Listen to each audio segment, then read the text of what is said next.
Good morning, I'm Frank Powers, and this is Open for Business, the program where I network with business owners, the bosses in charge of the startups, storefronts, and services in the Southwest. Our entrepreneurs are educating you on how they impact our community, and they are here to give you insight into their ideas. Let's add some new contacts today. Today being the very first episode of Open for Business, and I'm super proud to have a nicer, newer show today. But when I was thinking of my first guest, I didn't know what to do. I was in a real pickle. And you know, if you're living here in Tucson or Casa Grand or really anywhere in the Southwest, when you're in a pickle, one man comes to mind, and I'm lucky enough to have that man sitting right here with me. It's Scott Lehman of Premier Auto Center. He's the dealer for the people. Scott, welcome to Open for Business. How are you? Hey, I'm doing great, Frank. Thanks for having me on. And I'm honored to be on the very first show. Yeah. It's blowing my mind, to be honest with you. So I really got to thank my boss, Debbie, in charge for taking care of some business and getting you in here at such short notice, because show launching really as fast as we could get it done, and getting you in here is really an honor. You can't see it because it's radio. I'm wearing my pickle shirt right now. Scott shows up, I'm wearing his shirt. Gotta love it. I do love it. And you're wearing the 2023 version. We have a version every year. Oh, do you do one every year? Yeah, it's a different color. It's a different style. We have one with a mask on that came out in 2020. Oh, that's amazing. That's hysterical. So fun. I can't wait to talk to you about some of the wacky persona that you do have when it comes to your ads, but also a lot of people, they think that this is who you are when you're home eating dinner. I suffer from some of this too. A lot of people think I'm like the macho man Randy Savage. Ooh, yeah. Because I dress up and I'm a cartoonist and I have a lot of fun in town, that they aren't really aware that I can just kind of calm down and talk and have a nice conversation. As excited as I am to be sitting here with you. So I really appreciate it, how you advertise, what you do, and being bold enough to be silly. Dare I say wacky? A little bit. Yeah. But, you know, there's two things. Funny as money. And number two is same as lame. If you can't stand out, nobody's going to remember who you are. Oh, so the important thing is you got to be willing to get out of your comfort zone. Sometimes act a little goofy, a little crazy. Heck yeah. Wear a silly costume. Yep. So that people will pay attention. Otherwise, you just become wallpaper. Yeah. And that's the trick. And being bold enough to do that. Again, wearing a silly costume does a lot.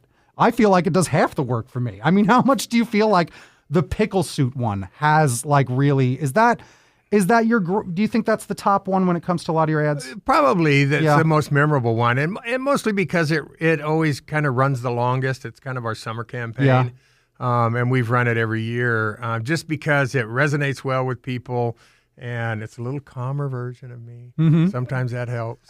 and so anyway, that's why people remember that so well, is because it is different. Yeah. Some people remember the Lucky Buck better. Some people, there's just so many. You know, I've created probably over 60 different, characters. Yeah. Over the years. Because they're characters. They're characters, right? And so we had trading cards made. So I have a pack of those. I do have a pack of those. Okay. Yes, I have a pack of those. And I was amazed at like how many additions we could come up with for the trading cards. And it's just because they're just silly and fun. And sometimes they get spun off. Like, we have one campaign that was a storybook campaign. And my daughter suggested, she says, hey, you should make each one of those characters. So we started spinning those out every year. And so we would take the wizard out of it. And then that became kind of fun, like just creating those new ones each year and seeing how many people connected it to the original one. That is something. Yeah. My favorite one is, I was just saying, the wrestling one you did. I told you about this. Oh, gosh. You did Randy Savage much better than I did. But I love that one because to me, that is you wrestling. Like, even when that came out, it was like top. Even right now, wrestling's still pretty much top. And it was just so like perfect and poignant for when it was happening. Oh, like you didn't realize that as a wrestling fan. I'm like, yo, he's got his finger on the pulse. So SummerSlam. Yeah. That was probably one of the hardest ones for me to do because it was so far outside of my normal personality that to do that one was a real challenge because that's just not me, but sometimes it took a little while to get into that character, but once I got in there, it's there. It was there.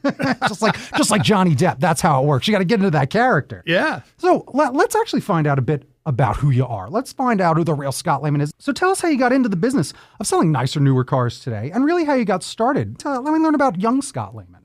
Well, I got involved in the car business way back in 1994.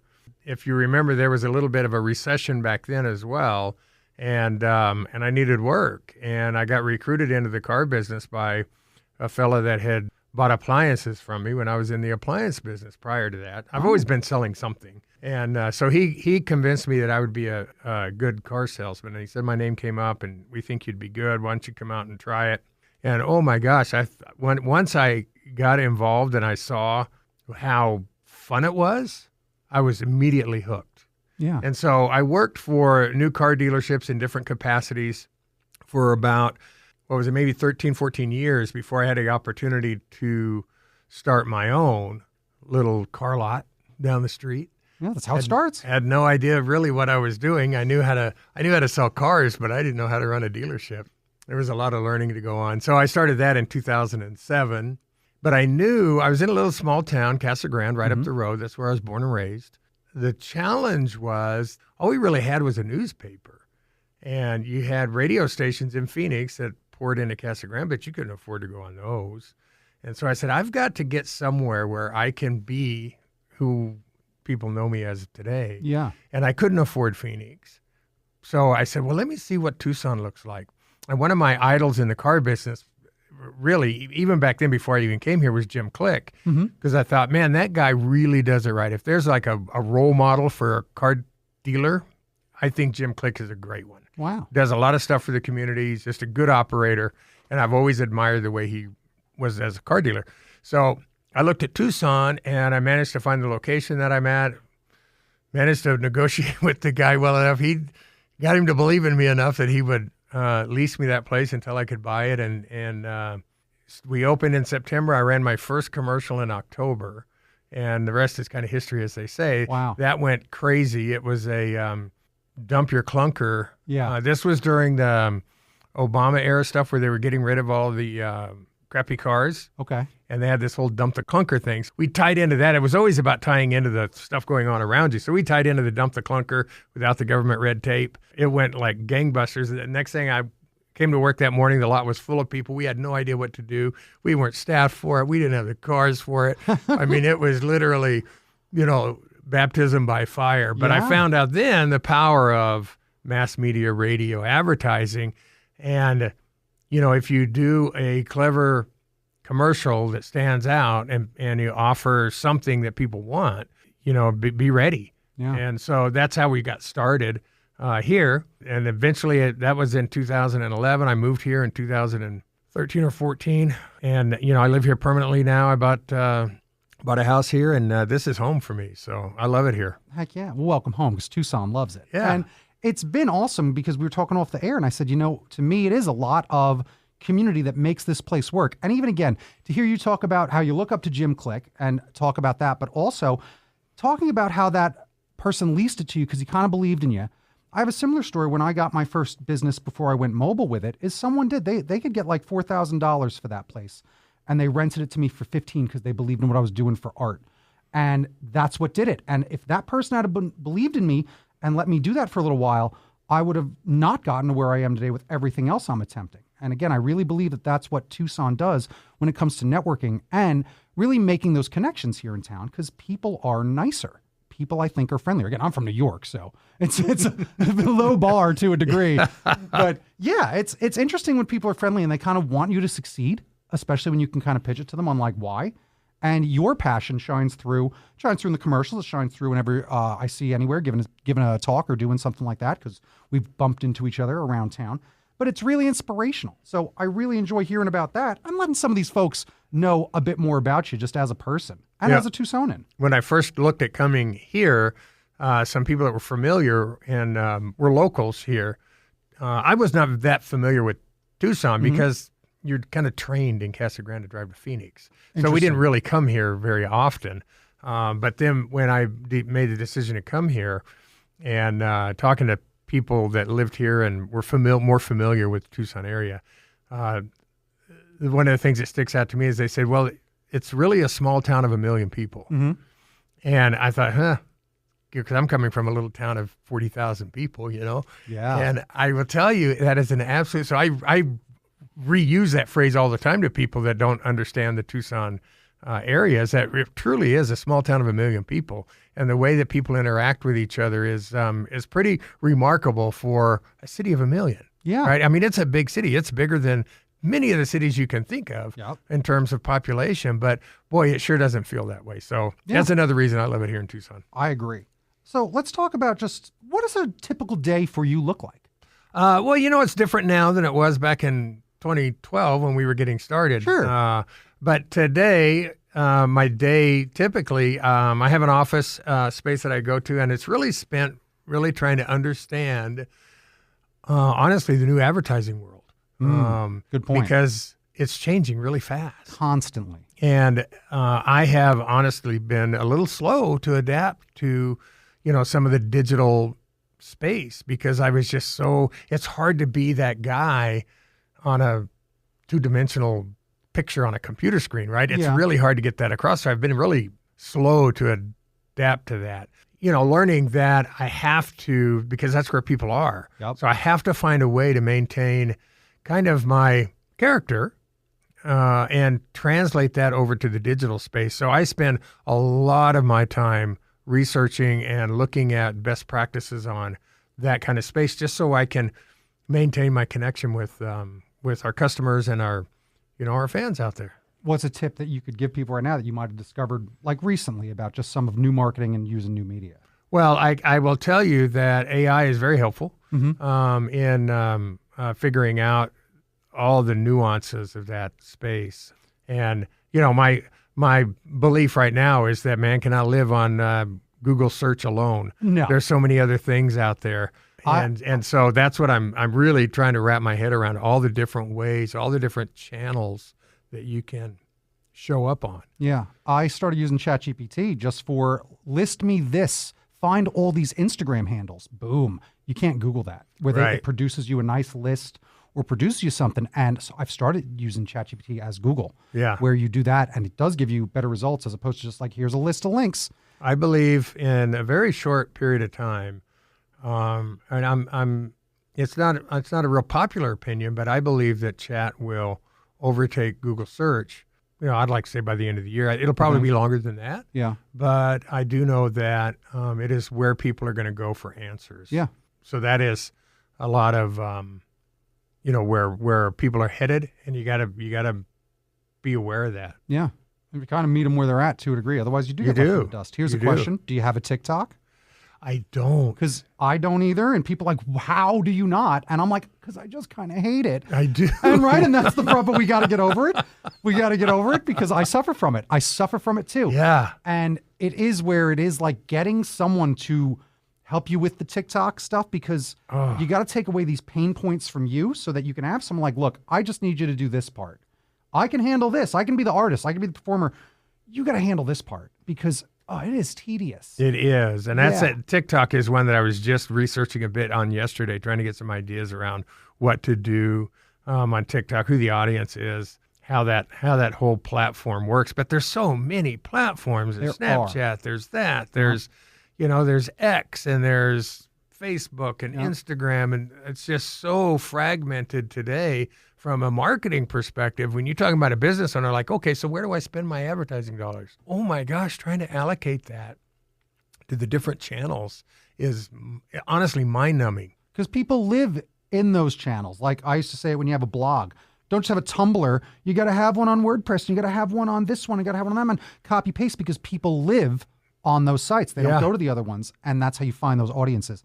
It is a trial, but I'll tell you the thing that does seem to work the best is, yes, still television, still radio, especially for cars, because that's where people are. When they're driving in their car, a lot of times it's the radio that they're listening to still, obviously. So that's probably a bit of why it's where we hear you the most still, because even TikTok, it's a whole different audience. It's interesting to wrap our heads around it. I'm sure that as we go forward, still trying to learn it, it is going to get more streamlined because of AI and because of things like Hootsuite or other things where you can post on your various platforms from one location. And all of that. But yeah, I've had a tough time even adapting with it and moving forward. But that's why it is probably a good way to spend your day. It's just like, you just got to keep analyzing it. And that's a big portion of my day is that. So let's talk about just what you offer. Like detail the products and services that you do offer, because again, let's just talk about Premier Auto Center. Let me go to the website. It's scottsaysyes.com. And you also offer where people can fix up their cars as well. Yeah, well, and that's new to Tucson. One of the things I pivoted into over the last year is in the kind of the independent service center. So I was able to acquire a location on Oracle Road between Fort Lowell and Prince, right on Oracle Road there, and Premier Auto Service Center. And because people now are having to hang on to their cars a little longer, the affordability issues out there. So we wanted to provide a way to maybe help people hang on to their cars, keep them running. And so we opened up that about October for reals, and then kind of played around with it a little before that. But now we're open in earnest there, and doing a great job. We got some great certified master techs in there. I got a terrific manager in there that's been in this business for decades, that really knows how to take care of customers. And we're doing. I think one of the things that sets us apart at that in that space is we offer free loaner cars if you're getting your car fixed. Oh wow! And on approved repairs, we can give you a free loaner car to use while we're getting yours fixed, so you're not without a ride, and you're not having to bum rides or use Uber or whatever. That's huge. Now, sure, we'll give you an Uber ride if you need one, or we'll give you a ride somewhere. But if you need it, if it's going to be a few days, if it's a big repair, we'll give you a free car to use. And then all of our repairs are guaranteed for 3 years, 36,000 miles nationwide. So you don't have to worry about if we fix the car, it's going to stay fixed. And if it doesn't, we're going to fix it again for you at no charge. So we offer a 3-year, 36,000 mile warranty on all our repairs. So give you a little bit of peace of mind and create some convenience as well. And then anyone listening to this, you get a oil change for only $19.95. So there you go. Mention open for business repair. That's how it works around here. I just mentioned open for business. Funny. So that's our service center. Like I said, it's on Oracle Road there, right halfway between Fort Lowell and Prince Road, in a great, terrific location. We got 10 bays in there and some great technicians. We're looking at getting certified to do some of the calibrations now in vehicles. They call it ADAS. Okay. And so sometimes you might bump into something. I got an alignment. And, the lane avoidance stuff that's in all the new cars today. All these smart cars. All these smart cars. They got to be recalibrated every time that happens. And so we're going to get certified to be able to do those as well. That's the service side of things. And then on the sales side of things, I say all the time that we don't sell cars. We sell solutions. Our job is to solve problems for people, transportation problems. And it's not always about, maybe somebody's credit isn't good enough. A lot of times it's, they got stuck in a car that doesn't work for them anymore. Maybe they got divorced. Maybe they got married.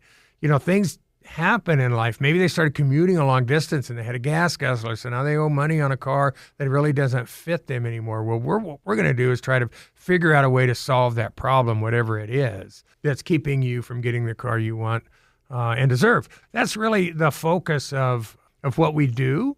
Our goal is to change people's lives. And that's what, when you asked me about the car business, that's the thing I loved about when I first got into this car business, was that a car is a really important thing in a person's life.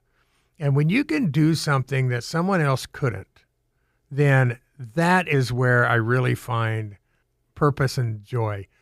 Because that is, and you've changed their life in a way that you probably wouldn't even know if you weren't paying attention. And this happens everywhere, even at other dealerships, but they just don't know it because they're not attuned to it. But there's times where we've had, if you stop and ask the customer, hey, how does this car change your life? I've had customers break down in tears saying, you don't understand. I haven't been able to pick up my daughter and go on visitation with her because I was on a bus.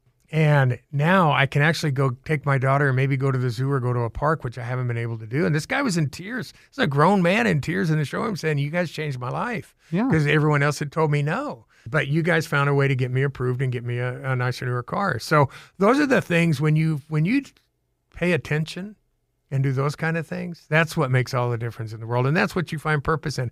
Just selling a car. If all I was doing, Frank, is selling cars transactionally, right? You give me money, I give you a car, see you later. I honest to God, I tell people I'd rather sell mail order turtles. Because at least I know I made somebody happy. Yeah. Right? I mean, if I got a turtle in the mail, I'd be quite happy. Right. So Honest to God, it's just, to me, it doesn't, just selling a car to sell a car isn't fun. Yeah. And it doesn't really, I don't know, it doesn't make me feel good. Well, I'll tell you, because the way you describe it, and again, you can hear him, this ain't no sales pitch. It's real, because we're talking about getting a new car. That is one of the biggest things in anyone's life, isn't it? Like second after buying a house, that it's might be one of the biggest monetary commitments someone makes, but also one of the most important that they make, because it is life-changing. What changes your life more than being able to get off the bus and ride with us, like you used to say? Yeah. And just have your own car. It's giving you your freedom to just get out of the house. As teenagers, we all know that's what we need the most. Just let me get out of this house and get in that car. And that's a big, big deal. Sometimes the car is the thing that makes a difference in getting you a better job on the other side of town. So, I mean, it's just so many things that happen when you have a reliable transportation.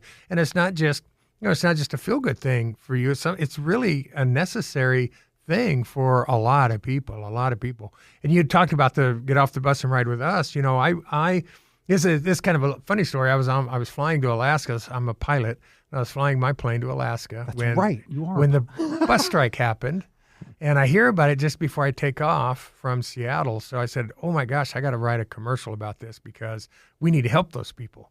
And so in the air, I write this commercial. I land in Juneau, go to the hotel, and I record that. That was recorded on an iPhone in a hotel room. And I sent the ad back. And, I got a lot of grief about that from people. They're like, oh my gosh, you're exploiting this thing, this bus strike and all of this, because we were offering people $500 if they turn their bus ticket in to get another car, right? Yeah. But you would be shocked at how many people who didn't think they would ever get off the bus came in and found out they could. Yep. And the freedom it gave them was amazing. And we heard it over and over. And, honest to God, it was kind of the starfish thing. Maybe some people were, thought I was exploiting the strike or whatever. And we couldn't help everybody. But you know what? Like the starfish, when you throw them in, I helped that one. And all it really took for me was help one person get off that bus. But as it turns out, we helped a lot of people get off the bus. And that was a really, really powerful thing. And, we acted quickly, and because we knew there was a need, and it worked well. No, that's just an opportunity for people to get them to know, like you're saying, it's like they didn't think they'd even ever be able to do it. Showing them that, seeing is believing, that's a big deal. Yeah. Because I think a lot of people, when it comes to self-esteem or when it comes to some of these doubts, a lot of people talk themselves out of opportunity. And a lot of them have lost hope. They've been told no so many times that they're like, I can't ever do it. Yeah. And, I explained to my team that, listen, you have to listen with empathy. You have to do everything. You got to work as hard as you would for your grandmother to help those people. And if you're not doing that, then I probably don't need you on my team. Yeah. Because that's the attitude I want my team to have. Yeah. And it's just because it is so important. And if you lose sight of that, if it just becomes a transaction, like I said, I'd rather sell turtles. Well, again, you might have a burgeoning business right there anyway, okay? Box turtles in a box right to your house. That's what we could call the company. Oh, my goodness. It's amazing. Let me ask you, as we're already winding down, but I'm just going to keep you a little bit, just what is advice you can give to someone starting a business today? Boy, I would, first thing I would do is suggest reading the book E-Myth Revisited. Okay. And that is all about running a business sometimes isn't about the passion that got you into that business. Maybe it's cooking, maybe it's cutting hair, whatever, right? And that's your passion, but you find out that running a business is a whole different animal. Yes. And there's a lot more responsibility there. And I think you have to consider that before you decide to do that, because you might lose the passion for the thing that you want to do. If you're not careful. Yes. That's number one. Number two, make sure that you are capitalized well enough to get the business off the ground. They are hard to get moving. And it takes a lot of time, energy, sweat equity, and unfortunately cash to get a business going, because you have to survive the first several months until you can build your business and get it going where it can sustain you and can sustain itself. So those are probably the two big keys. And then the other thing you got to be able to do is really define your customer, figure out who your customer is and how you're going to talk to them, how you're going to reach them. And if you can do those things, I think you got a good start on getting a business off the ground. Heck yeah, I appreciate that. I'm going to ask you a couple more. What's the biggest challenge you've ever overcome as a business owner? Ooh. I would say one of the biggest challenges right now is one of the biggest challenges I've had to overcome is happening right now. Okay. And that's this, this whole economic situation we find our customers in primarily, right? This whole affordability thing and trying to find a way while cars are expensive, trying to find a way to get those affordable to people, trying to find a way to get affordable financing to those people. That has been going on now for a little over a year where it's really been squeezed and made our jobs so much harder. And that's probably the biggest challenge from a business perspective I'm having right now that I've ever had in all the years I've been in any of the businesses I've been in. I've been in a lot. And this is probably the number one, probably toughest road I've gone down, to be honest with you. But we're finding ways. And like I said, I spend my days researching, trying to find the best way to keep things rolling. It's we're going to hang in there, and we've been hanging in there, and we're going to keep doing the things we have to do to help customers. So it's a lot of bob and weave, and I think anything is the climate of anything. It's a lot of adapting, right? Be nimble. You got to adapt. Yes, you got to adapt. You got to be nimble. And I have this. I want to ask every single guest going forward. So you'll be the first person to answer it. And again, I already can tell what some of it's going to be, but I just want you to define success. Oh gosh. Well, and certainly that's different for everyone else. But for me, defining success is a life that you can look on and say, you know what, I helped these people. It's really not about like what you have and can add up or count or how big a car you have or how nice a house you have or any of that. It's really about like how did I impact other people and how did I impact other people? And if I've done that, and if I do that every day, it's a successful day. And it could be employees and it could be customers. It could be people that are neither. But it's just, to me, it's a matter of you really have to measure yourself by how many people you impacted in your life. And to me, that's what's important. I knew it. I could tell when he was talking about cash. I was like, cash. I knew it wasn't about the cash. It's about the people. You can tell because he's the dealer for the people. Because today we network with Scott Lehman of Premier Auto Center. You can go visit him over at scottsaysyes.com. Scott, thank you so much for meeting with me today. Frank, thank you for having me. And like I said, I'm humbled to be on your first episode. I wish you many, many more. Thank you so much. Remember, Premier Auto Center is open for business. Premier Auto Center is located at 1355 West Wetmore Road, and Premier Auto Service is over at 3350 North Oracle Road. I really enjoyed that meeting with Scott Lehman. You could tell how excited I was right there in the beginning, but I really did enjoy the questions that we talked about later and just talking about business and success and kind of what it means. Were just great answers, and I'm going to ask many of my guests going forward some of those same questions. Some good advice, funny as money, same as lame. I can live by that motto. And the small town of 1 million people is something that I know is very, very accurate and something that I have known for quite some time. Don't forget, go mention open for business and you'll get an oil change for only $19.95 at Premier Auto Service. The full name of the book that Scott recommended is The E-Myth Revisited, Why Most Small Businesses Don't Work and What to Do About It, by Michael E. Gerber. I'm looking online right now and you can find it used for under $4, maybe even as little as $3. But go look for that book, probably used at a local bookstore here, and support the commerce here in Tucson. And again, just good advice. I've asked lots of questions on various shows. No one has ever actually given the advice of read this book.